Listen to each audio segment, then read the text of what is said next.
Hey everybody, it's Passion Unchained here. Give me a moment. Moving the lights and everything. I'm going to talk about a concept that is super important. This concept is about identity, and identity is particularly in what we tell ourselves. There's a cool book that I don't really want to recommend because it's got a lot of woo-woo shit in it that's not really true. And it's this awesome idea that what we tell ourselves, the stories we tell ourselves, are almost like self-hypnosis. What I mean here is when I say, hey, I am forgetful, or I am always on time, or I always keep my word, or I never keep my word, or I am poor, it's hard for me to make money, or I am rich, it's easy for me to make money, or any of these stories, these things we say about ourselves, we say these things as if they are completely true. And in the end, what we end up doing is almost hypnotizing ourselves. It's almost like a self-hypnosis. We tell ourselves this is true, and therefore it becomes true. It's a self-fulfilling prophecy in a way.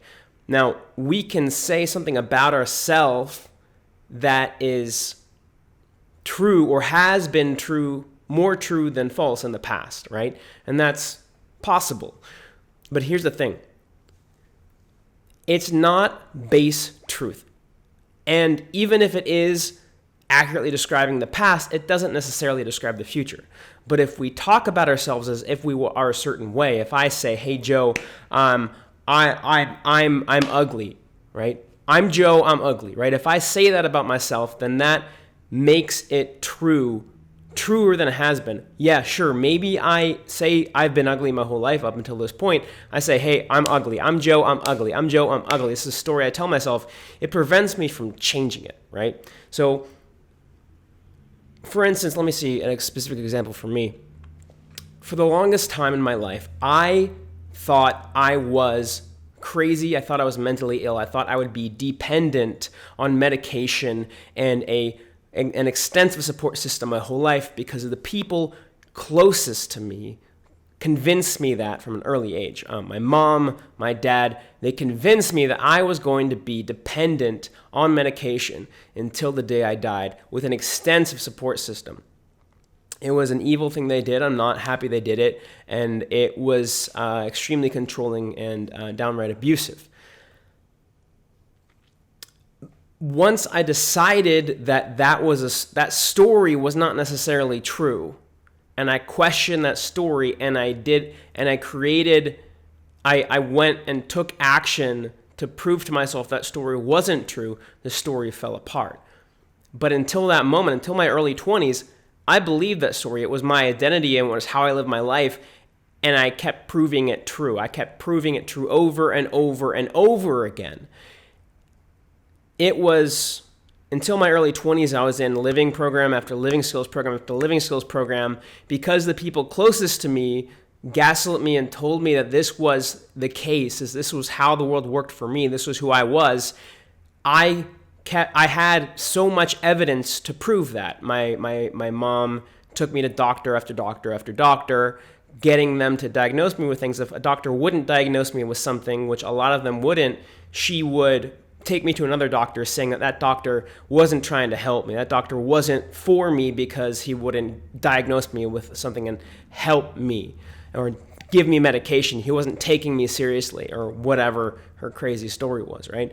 So I had so much evidence that showed that I was mentally ill, that I needed medication and an extensive support system because doctor after doctor after doctor showed me that I needed that. I also had the extensive stories my family would tell me, my mom and my dad, and then also my extended family, because of course they would only know about me through my parents. And they also helped them financially give me the support system I needed. They would use their own finances to do what they thought helped me, but they weren't in my life and they didn't see what my parents were doing, so they didn't know what was going on. I don't blame them directly. I have some resentment and anger. I wish they'd seen what was going on, but they didn't. So, end of the story is, it's not as much of their fault as it is mainly my mom, who actively sought out these diagnoses and actively gaslit me to believe that I was dependent. But I questioned that story, and I proved that story wrong by getting off my medication and going to a doctor and asking him point blank, I got off my medication. Did that give me brain damage, and do I need medication? And he gave me a neurological examination and said, no, you're fine. You're right. It's true that these claims are false. You're fine. I don't see anything wrong with you. That made me feel very validated, because for my whole life I believed this one story, but I proved to myself that it wasn't true. But in the process of proving to myself it isn't true, I had to question it. I had to show myself this was false. In this book that I had read, I'd already gone through this when I read this book, and this book shared this idea, the idea being it's okay if you have these stories you tell yourself, but they're just stories. And even if you say, hey, I'm a mean person, I guarantee you if you say you're a mean person, if that's like a belief you have, if you look in your past, there may be more experiences than you think that show that you're mean, but you're also going to see experiences that say that you're not mean, that you're going to see things that you did that were nice, things that you did that helped somebody else. Maybe you gave somebody something. Maybe you said something nice to somebody where you didn't have to. And these contradict that story. So that story, while it may be more true than not, it's an approximation of the past, right? Think of anything. I challenge you, think of anything in the past or any belief you have about yourself. I'm this. And I challenge you to think of one situation that proves that to be true and one situation that proves that to be false. I guarantee you can find both. And that means that that story is only an approximation of the past. So that's one way it's false. It's not 100% true. It might be more true than not about the past, but it's not 100% true. The second thing is, in every moment we can decide to do something. Whether it's easy or not, we can decide, right? If you have this belief that says, I'm mean, you can decide to, right now, you can go outside and give somebody $1, right? That's a nice thing to do. It's not a mean thing to do. It's very few circumstances where giving somebody money is a mean thing to do. So because you have that ability to do that right now, 100% ability, would you say that you are 100% mean? Even if everything you did in the past up to this point is mean, which is not true, I guarantee you can find something nice you did. Unless you were born literally right now, you've done even that, like your birth gives the world a new life, and that's a nice thing to give to the world. Not, you didn't choose that, although Buddhists would believe differently. But the point is, as I go on all these tangents with my active mind, you can choose at this moment to do something that is contrary to the belief you have about yourself. What does that say about your belief? It says that it applies to the past, potentially. Maybe it's more true about the past than false, but it has no bearing on the future. If I'm mean is your belief and it's validated by your actions in the past, you can do something nice today, and then from today forward, be nice. So that means that you're not really mean, or at least maybe you were more mean in the past than not, but it's not 100% immutable. In addition, there are a lot of stories people tell themselves, very common stories that hurt them, like I'm unlovable, or I'm poor, or I'm fat. And while those things may be true for the moment, and maybe in the past they may be more true than not, and maybe you don't see how they can be false in the future, you don't see how you can make them untrue, you have to understand that you have to admit that even if it's going to be hard and you don't know how, and even if you don't feel like it's possible, things change for so many people in so many ways, right? There are a lot of stories about people who used to be poor and then learned how to manage their money and make money and became rich, right? And yeah, you can discount a lot of them. You'd be like, oh, well, that person lied to get their money and I'm not going to do that. Or this person, that person did it because they became famous and I'm not going to become famous because I don't want to be famous.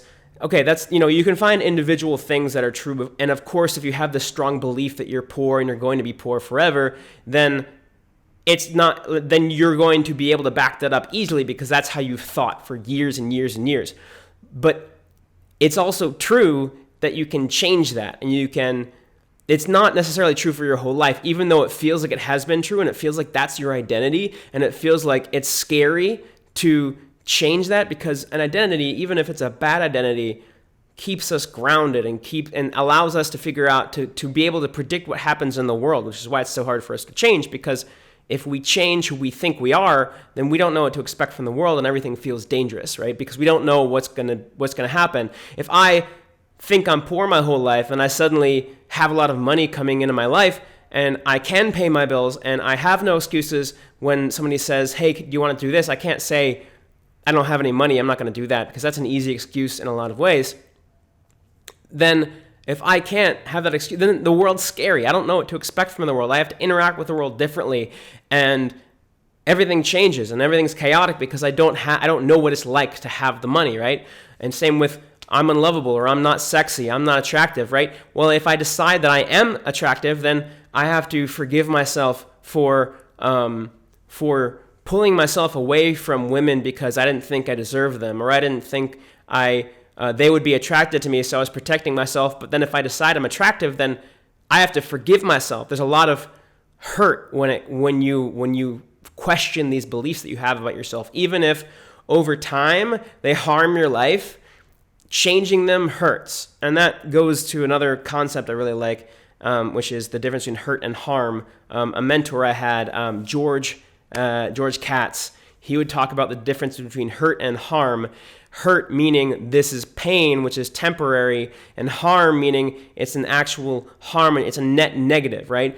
You can have a hurt that is good for you. You can get a tooth pulled that had an abscess in it, or you can get a shot that has an IV vitamin drip, which is a shot, or you can get like blood pulled for a test so you know more about your health, or you know what your infection is because your infection is in your blood, right? That will hurt.